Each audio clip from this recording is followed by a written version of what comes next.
తెలంగాణలో ఏప్రిల్ నుంచి పెన్షన్లు రావడం లేదని ఆరోపించారు హరీష్ రావు. ఏపీలో కొత్త ప్రభుత్వం పెంచిన పెన్షన్స్ ఇస్తుంటే తెలంగాణలో ఎందుకు ఇవ్వడం లేదని ప్రశ్నించారు. ఇంటికి 2 పెన్షన్స్ ఇస్తామన్న హామీకి కట్టుబడి ఉండాలని డిమాండ్ చేశారు. ఇప్పుడు 40 గ్రాముల జీడి ఇంగువ పొడి కొంటే 40 గ్రాముల జీడి ఇంగువ పొడి ఉచితం.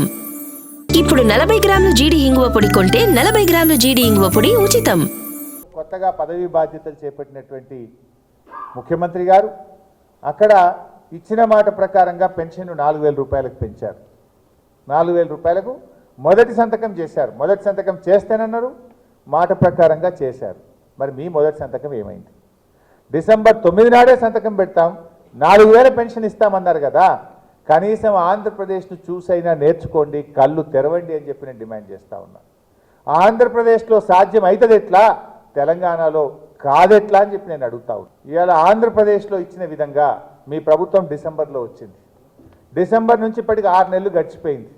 అంటే 6 నెలల 12,000 రూపాయలు ప్రతి అవ్వాతాతకు, రాష్ట్రంలో వృద్ధులైన పేదలకు, ఆసరా పెన్షన్దారులకు ఒక్కొక్కరికి 12,000 రూపాయలు ఈ కాంగ్రెస్ ప్రభుత్వం బాకీ పడ్డది.